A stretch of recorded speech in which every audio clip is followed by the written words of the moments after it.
humilde iglesia, con gente sencilla, pero cantando con un corazón abierto, entregado al Señor.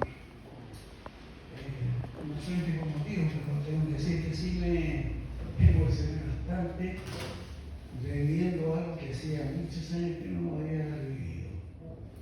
Quizá producto ha sido también el hecho de que estuve poco más de 3 semanas sin estar presente y le echaba de menos, bueno, que usted no lo crea, le echaba de menos.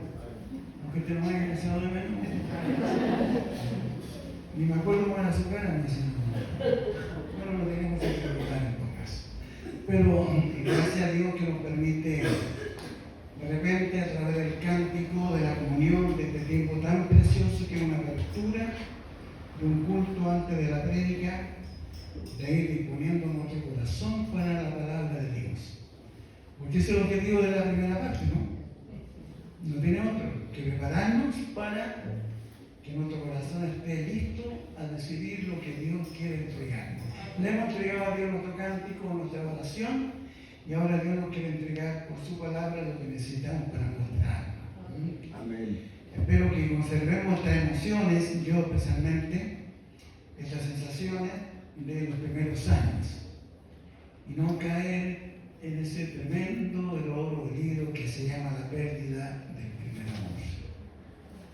Cómo se olvidan cosas del pasado, ¿no? Comienzo. Y lindo es cuando podemos revivirlas. Voy a procurar terminar en el día de hoy lo que por tanto tiempo ya hemos venido analizando en Hechos capítulo 17. Hechos capítulo 17.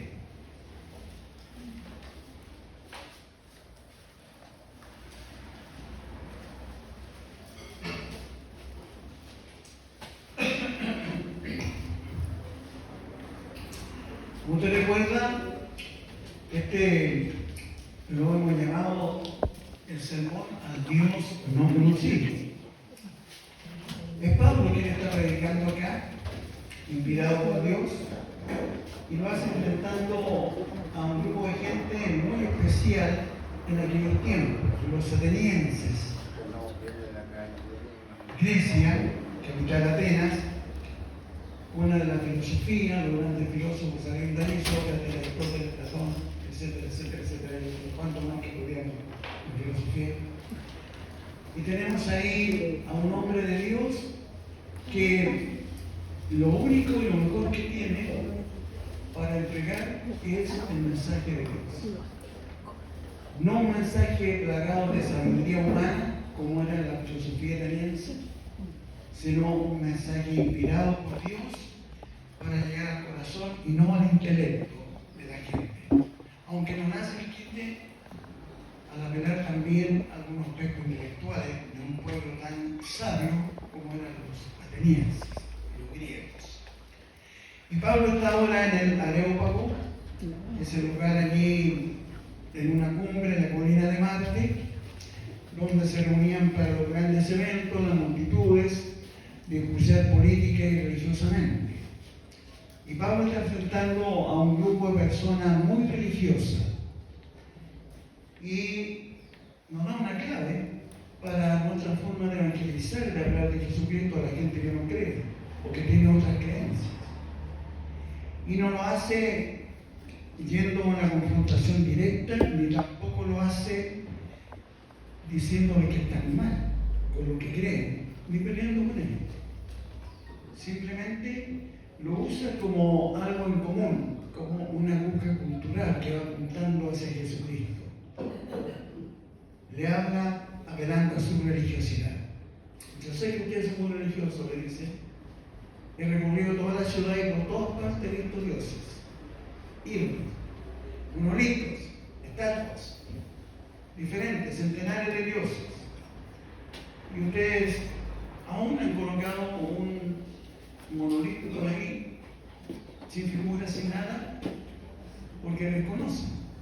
Y yo quiero hablarles de él, del Dios que ustedes desconocen, del Dios no conocido. De él es al que yo quiero referirme en esta ocasión. Quiero mostrarles al Dios no conocido por ustedes.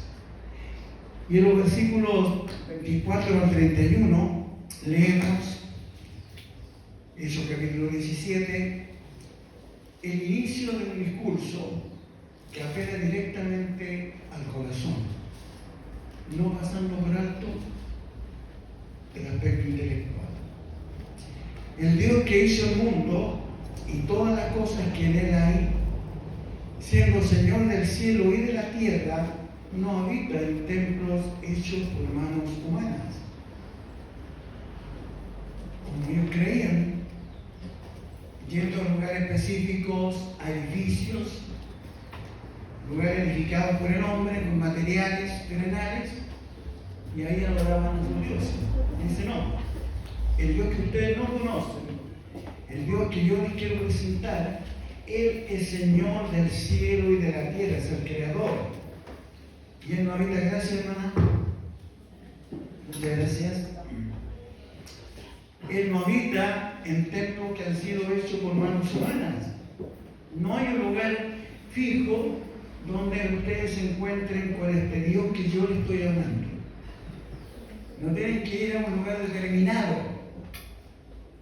Bueno, nosotros tampoco. No nos encontramos con Dios, pero Él está aquí en la iglesia. Aquí pasamos ¿cuánto? Desde las 10:30 hasta las 5 de la tarde, digamos,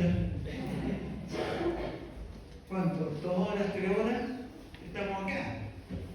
Y si pensamos que por el hecho de estar aquí ahora estamos encontrándonos con Dios, pensamos que cuando nos vamos de acá ya no estamos cerca de Dios. En el resto de la semana, los otros casi 7 días completos de la semana, Dios nos está cerca. Habita aquí, se queda aquí y nosotros nos vamos. No, la Biblia dice que Él está con nosotros siempre, se va con nosotros, con cada uno de nosotros. Por la obra del Espíritu Santo, la santificación de Dios en nuestro corazón, ahí está, en todo lugar donde nosotros estemos. Y Pablo dice esto, yo no estoy hablando acá de este Dios que ustedes piensan que habita, cualquiera de sus dioses en templos, sino de un Dios que no habita, que no vive, que no tiene su residencia fija en un templo hecho por manos humanas. Ni es honrado por manos de hombres.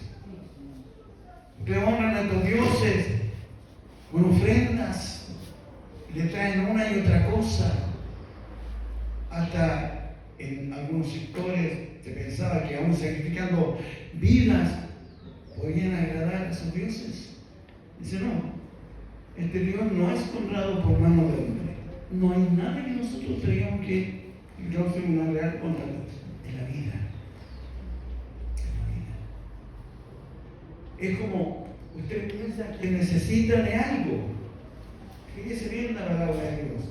Ni es honrado por manos de hombres como si necesitase de algo, pues Él es el que da todo vida y aliento y todas las cosas.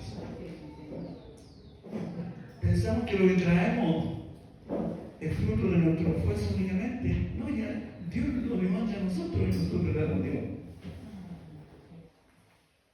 Y de una sangre ha hecho todo el linaje de los hombres para que habiten sobre la faz de la tierra, y les ha prefijado el orden de los tiempos y los límites de su habitación, para que busquen a Dios, si de alguna manera, palpando, tocando, pueden hallarle, aunque ciertamente no está lejos de cada uno de nosotros.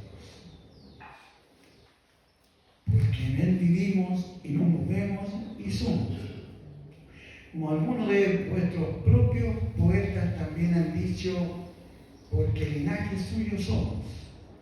Siendo pues linaje de Dios, no debemos pensar que la divinidad sea semejante a oro, plata o piedra, escultura de arte y de imaginación de hombres.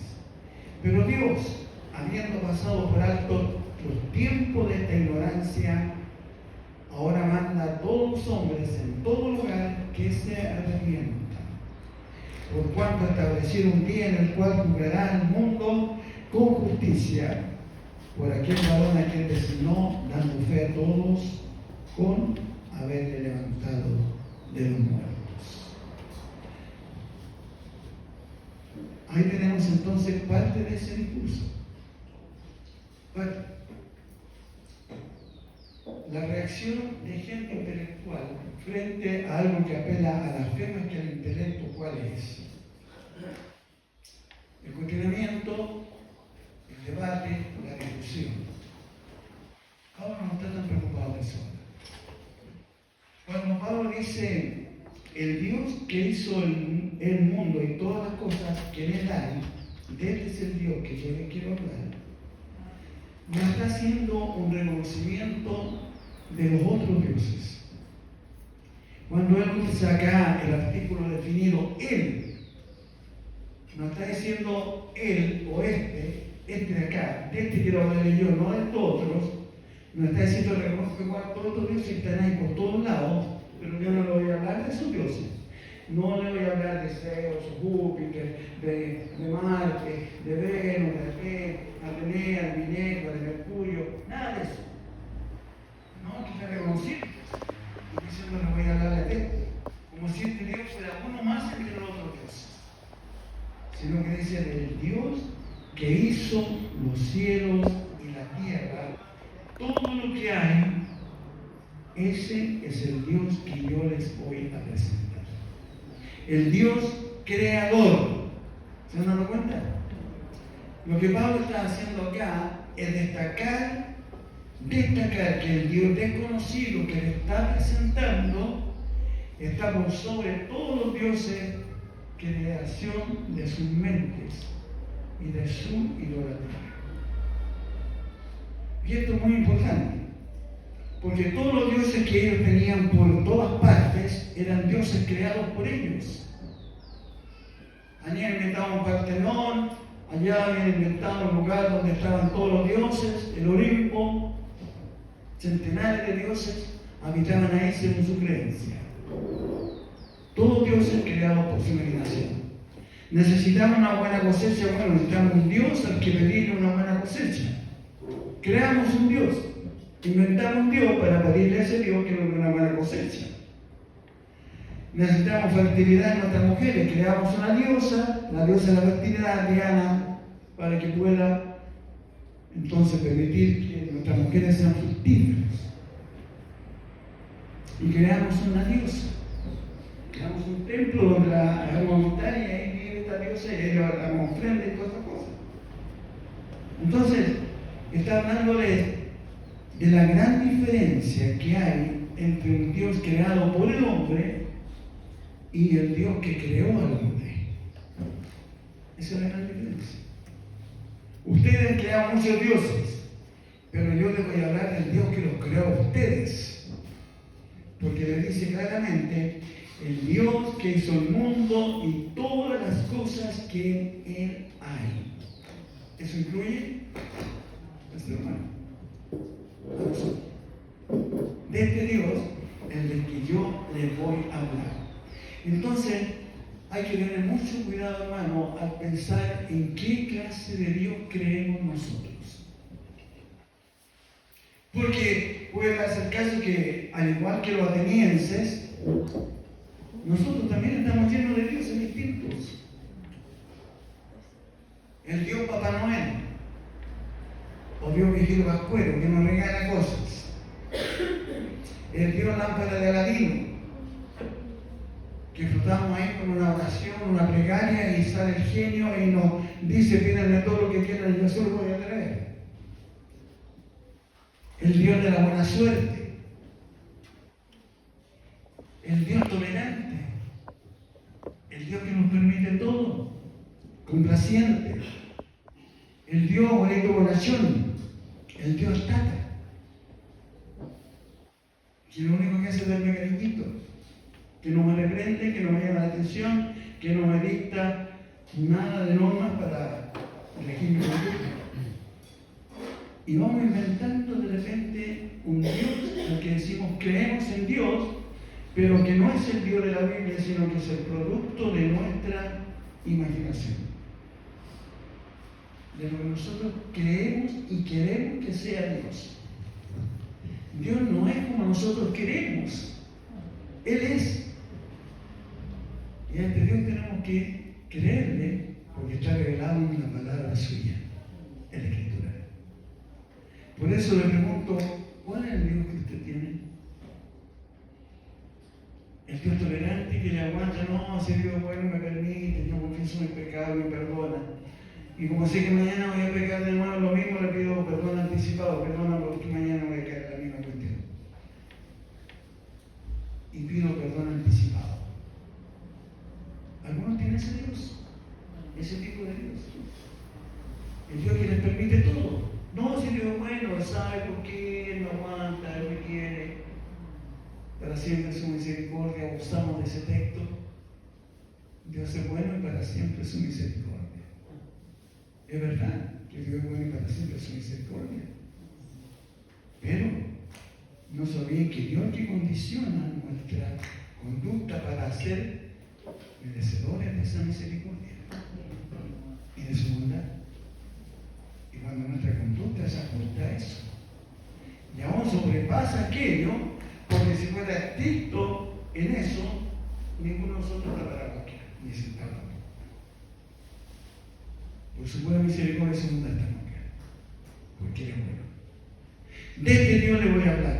De este Dios quiero yo presentarles lo que Él es, cómo actúa. Él es el creador del cielo y de la tierra. El Dios dice que hizo el mundo y todas las cosas que en él hay, siendo Señor, amo, es. No que será ni que ha sido, sino que siendo, ahora es. Este es el Dios que en su naturaleza, en su ser, es el Dios creador de todas las cosas, que controla todo. El Dios omnipotente, a que no se le escapan los detalles de la vida. Este es el Dios de la Biblia. Este es el Dios que presenta a Pablo a los atenienses, pero es el Dios que nos presenta a nosotros también.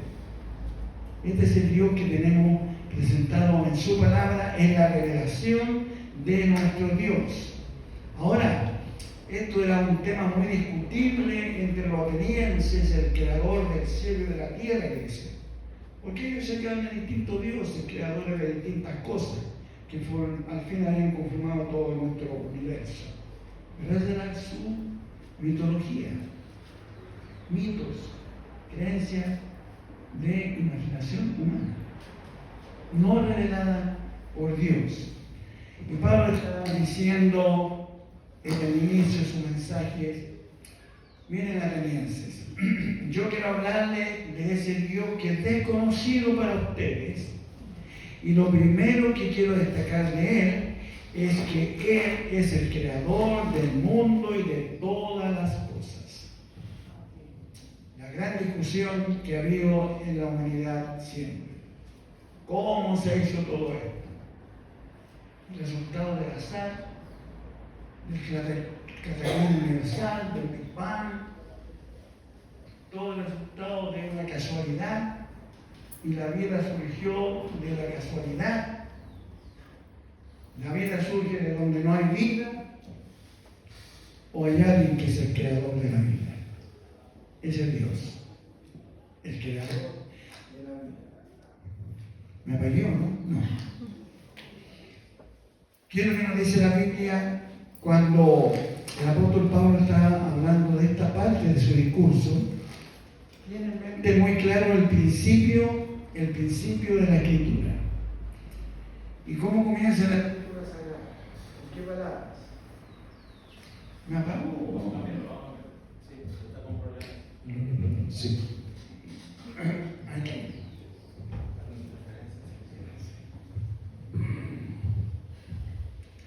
¿Por aquí? Está igual. Igual, ¿no?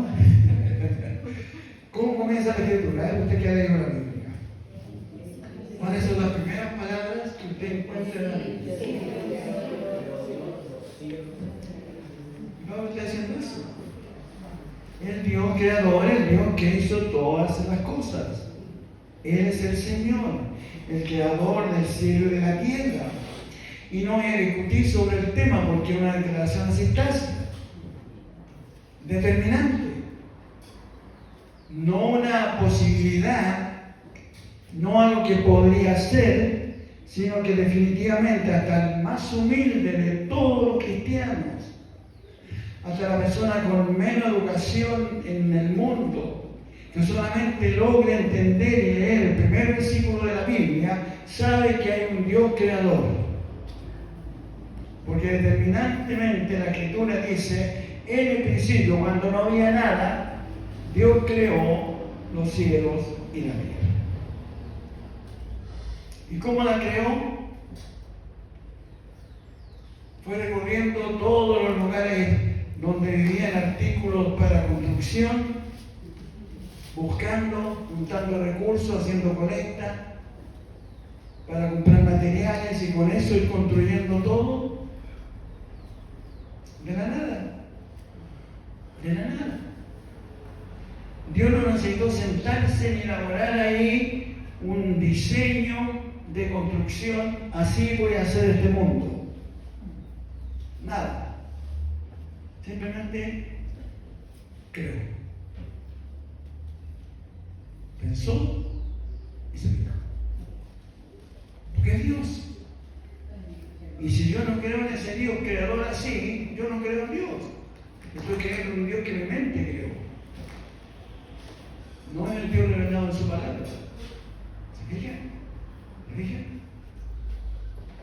Argumentan mucho, no, si Dios tuvo que utilizar elementos de aquí y de allá para hacer esto y lo otro. Como cualquier constructor que tiene que construir su casa y empieza a comprar materiales y empieza a esforzarse para trabajar horas y horas y horas ahí construyendo su casa. Dios no lo hizo así. Dios quiso y fue. Simplemente. No recuerdo nada. Acuérdense que muchos piensan que en la naturaleza encontramos los inventos, los grandes inventos, son productos de lo natural. Cosas creadas ya. Otros piensan que no, que nada se creó, fue cosa que el hombre inventó. ¿Qué le hizo? ¿Qué fue lo que hizo Dios? Vuelvo a repetir, no fue buscando cosas por ninguna parte, por ningún lado. Simplemente quiso, creador supremo, que todo lo que existe lo creó Él. La materia prima la creó Dios, no tuvo que buscarla. ¿Se recuerdan que citaron en una ocasión a este gran pensador, filósofo, químico francés, Lavoisier? Lavoisier dijo que, bueno, una vez que podía discursiar, porque luego por su mismo discurso que parecían medio contrario a la fe que ellos tenían en aquel tiempo, lo tiraron en la Plaza de la Revolución, o Plaza de la Concordia, en mayo de 1794. Y Lavoisier dijo lo que le atrajo la enemistad. La materia no se crea ni se destruye, solo se transforma. Todo está ahí. Todo está ahí. Hay millares de inventos. Se cree que el que inventó algo lo hizo de la nada. No. Todo invento fue el resultado de juntar diferentes elementos de una cosa sobre un invento que se trate. Y eso creó lo que se inventó. Se juntó la materia prima, que ya existía. Porque la traducción popular de ese dicho de Lavoisier es que en la naturaleza nada se crea, todo se complementa. Ahí está todo. Y lo que usted invente tiene que ser el fruto de que usted junta esto con lo otro, con aquí, con allá, y sabe lo que no existía, pero que ahora existe como el resultado de juntar elementos que ya están. No nos vamos a meter en ese asunto porque no tiene mucho sentido espiritual. Pero la Biblia nos dice simplemente que con su voz dijo Dios. Dios dijo. Y cada una de las cosas que son creadas fruto de que Dios lo dijo. Nada más. No mandó ángeles a juntar materiales ni a trabajar en la construcción. Nada. Nada. Simplemente Dios lo dijo. Dios dijo que esté el sol, que se hagan las estrellas, que se haga la luna, que se hagan los planetas. Dios dijo que estén los animales, lo dijo y ahí estaban. Lo que hizo con sus manos, a diferencia de que todo lo otro lo dijo, fue al hombre. Con sus propias manos, creó al hombre. El ser humano, corona de la creación, fue creado por la mano de Dios. Somos el fruto de la creación de Dios. Nos guste o no nos guste como nos vemos, somos el fruto de la creación de Dios. Y por ello debemos ser agradecidos de Dios. ¿Se fijan? Dios nos hizo y existimos. Dios creó el universo con su voz y creó al hombre con su mano. El polvo de la tierra. De allí lo hizo. Y esto lo que tenían que entender estos atenienses. Ninguno de sus dioses puede o se le pueden atribuir estas cosas que estoy diciéndoles ahora. Ninguna. Absolutamente ninguna de ellas.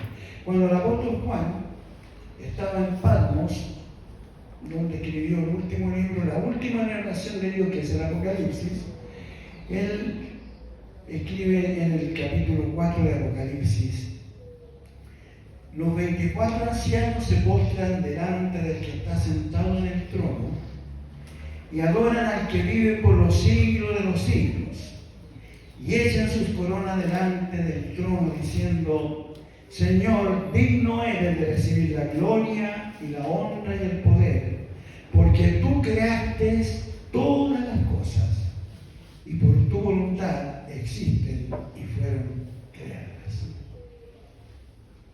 Así está concluyendo la Biblia. ¿Se fijó en las palabras? Tú creaste todas las cosas. Al final, y al comienzo, en el principio creó Dios. De principio a fin, la Escritura quiero que nos muestre un Dios creador.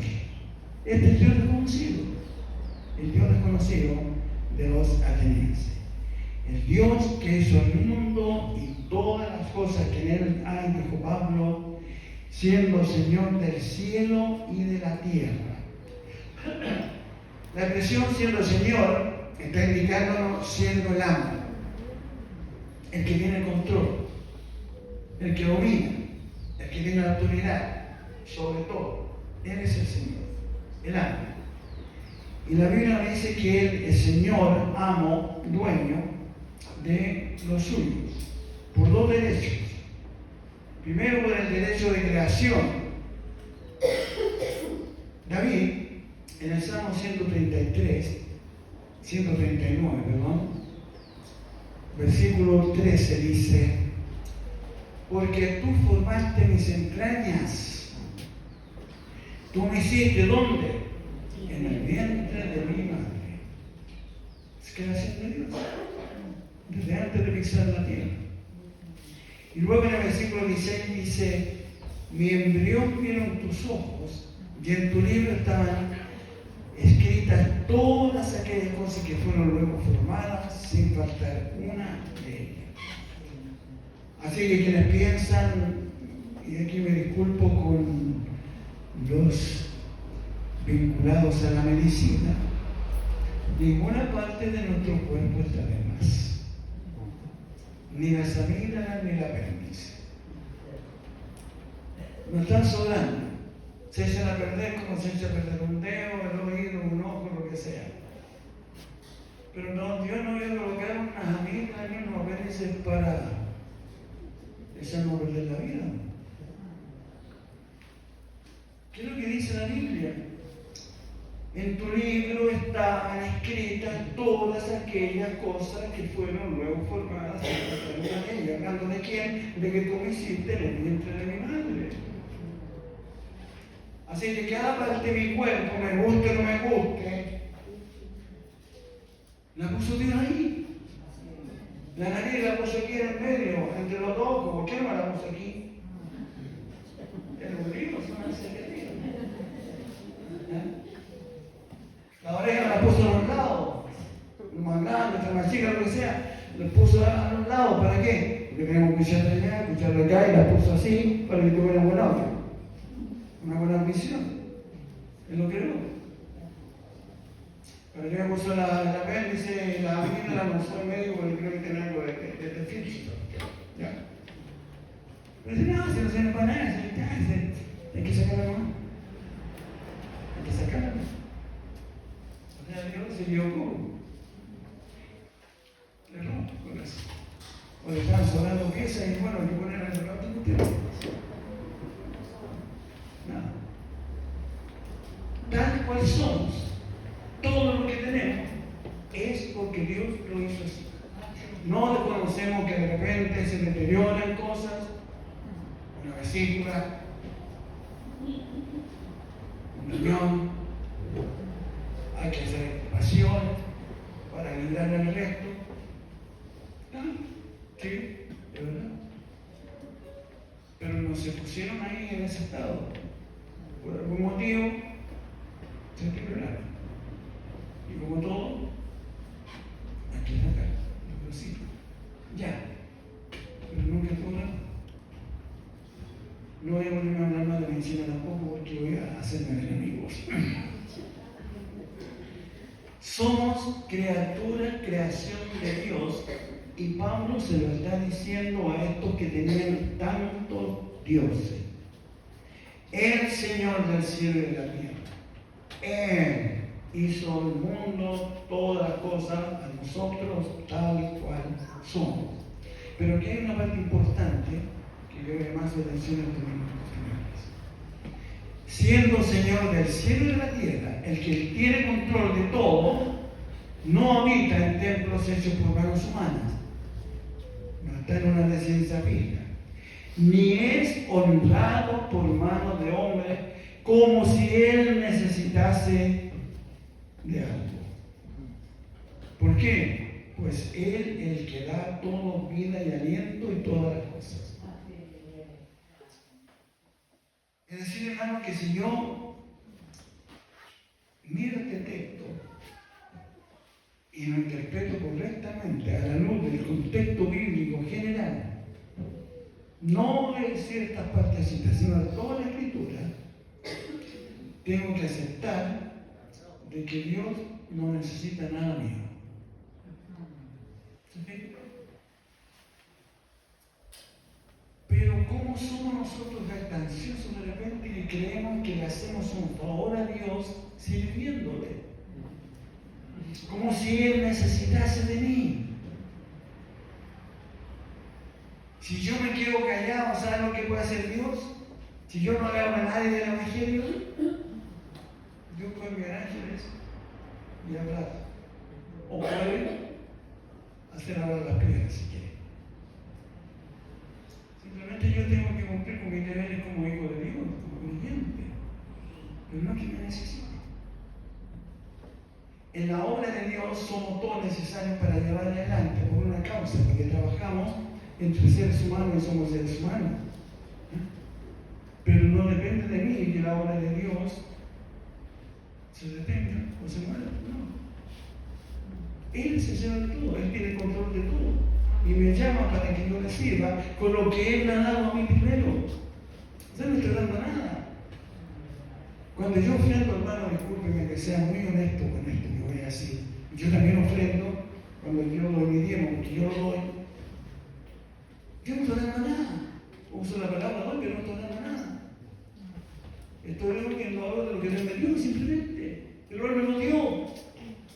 Si puedo ofrendar, ¿por qué? Porque tengo para ofrendar. Lo que doy porque lo tengo. ¿A dónde lo saqué? Dios me lo dio. ¿A través de qué? Mi trabajo, bueno, pero me lo dio.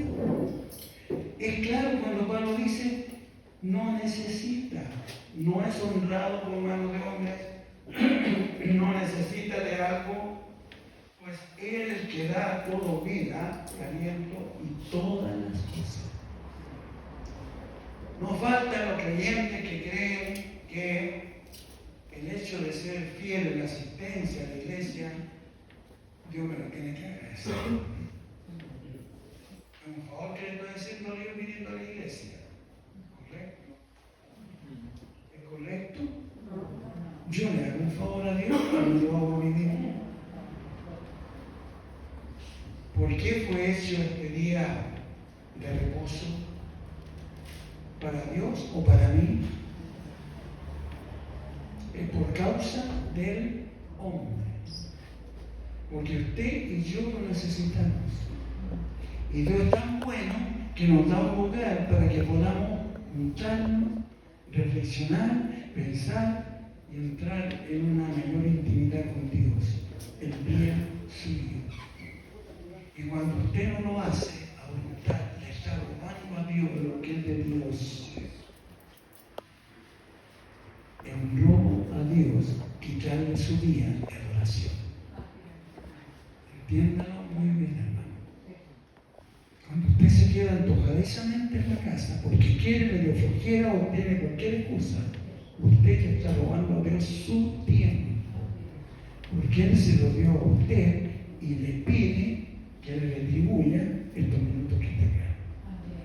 Puede que le parezca feo, puede que le parezca que desatinado el hombre este. Pero lo que yo entiendo por la Escritura, Él dice claramente, no es honrado por la mano humana. Una cosa que yo puedo hacer que yo nomás, por mi iniciativa, como si necesitase de algo. Si Dios necesita de algo, Él ya no es Dios. Porque lo colocamos a nivel nuestro, que somos necesitados. ¿Se fijan? Así que saquémonos de la mente esto de que hacemos un favor de Dios cuando nos ponemos fieles en servirle. No estamos haciendo nosotros un tremendo favor. Nosotros estamos haciéndonos el gran favor de que Dios está fijando en nuestra fidelidad y Dios bendice la fidelidad y la bendición de Dios viene sobre nuestra vida porque nosotros somos fieles a Dios. Pero en el cumplimiento de deberes, no porque no necesitamos. Pero lo entendamos bien, hermano, para que saquemos de la mente a veces esto de que, no, si ya me voy a poner más fiel para servirle, para hacerle una persona que le entrega algo más. No, tenemos que entregarle todo, no algo más, todo. Porque Él es el que da a todos vida y aliento y todas las cosas. Si usted tiene vida, tiene aliento y tiene lo que tiene, porque Dios se lo dio. Y yo también. Sea mucho, sea poco, lo que sea. Dios lo dio. Cuando algo que no está, Dios lo dio. Cuando nació el fruto de mi descuidos, de mi porfía. Dios es el que tiene control de todo. Y de este Dios es el Dios del que yo le estoy hablando. Nada de ese otro Dios que tiene allá. El Dios creador que no necesita de nada. De una sangre hizo el linaje. Ha verificado el tiempo, el orden, los límites, la habitación, todo. Y concluye diciendo claramente que todo esto nos viene a nosotros por revelación de Dios y la fe nos viene como resultado de la comprensión de la necesidad de Jesucristo, el resucitado, que es el que nos garantiza lo que viene después de todo esto que está acá. Por eso dice, dando fe a todos, haciendo alusión a Jesús, habiéndole levantado de los muertos. Y allí quedó el palabra. Porque estaban que no creían nada de eso. Nada de eso. Así está concluyendo. Cuando oyeron de la resurrección, versículo 32, unos se burlaban. ¿Cómo puede creer esas cosas? Que un muerto se levanta vivo. Eso es la película de los zombies nomás. Pero que no es ficción. Nada que ver. Otros se burlaban diciendo eso. Se burlaban.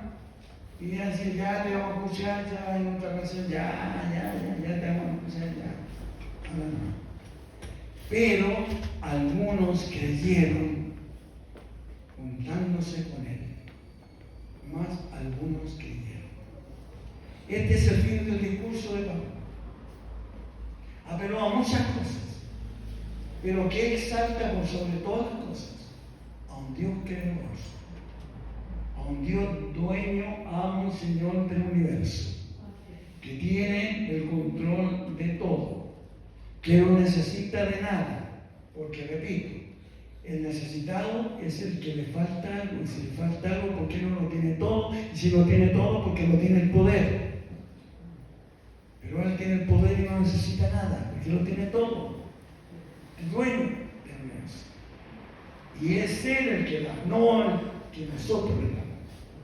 Y este es el Dios que se reveló en la persona de Jesucristo para mostrarnos el camino hacia él. Este Cristo que él resucitó de los muertos. Lo levantó de los muertos. Discutan, crean o no, esto fue la realidad. Esto es la realidad, dice Pablo.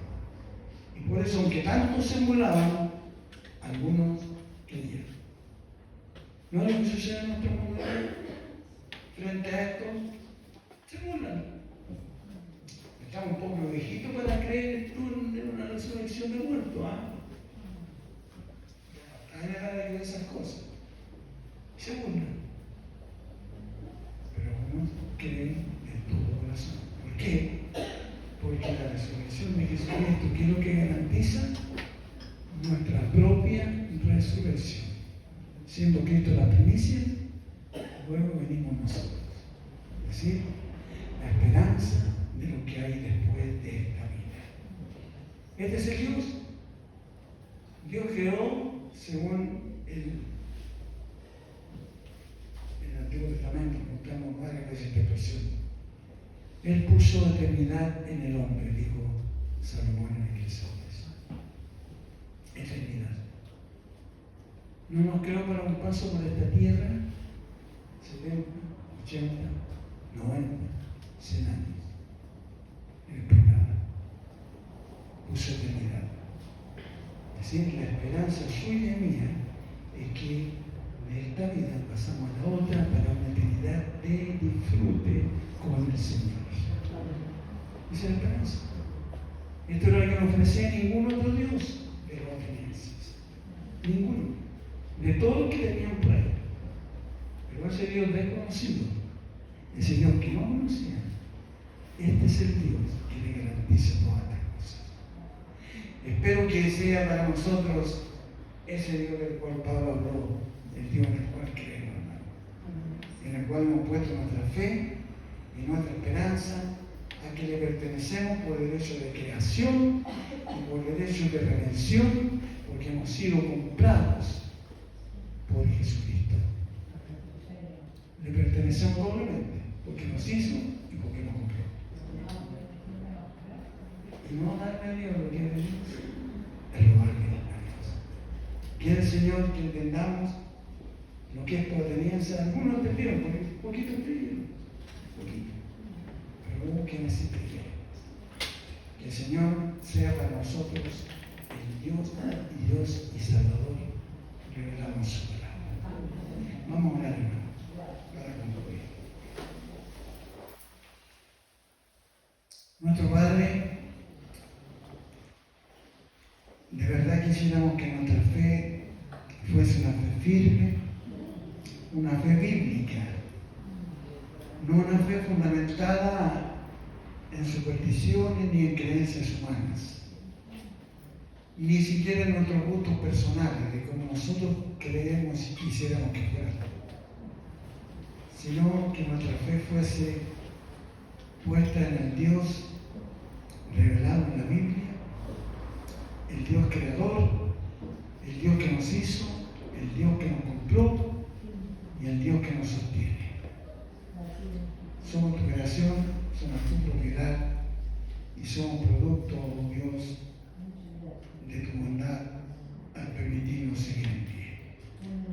Gracias, Padre, por lo que Pablo enseñó a los atenienses, y oramos que por tu Espíritu podamos entender y aplicar a nuestra vida personal las cosas que tienen que ver con lo que nosotros necesitamos, sentimos y también que necesitamos saber correctamente.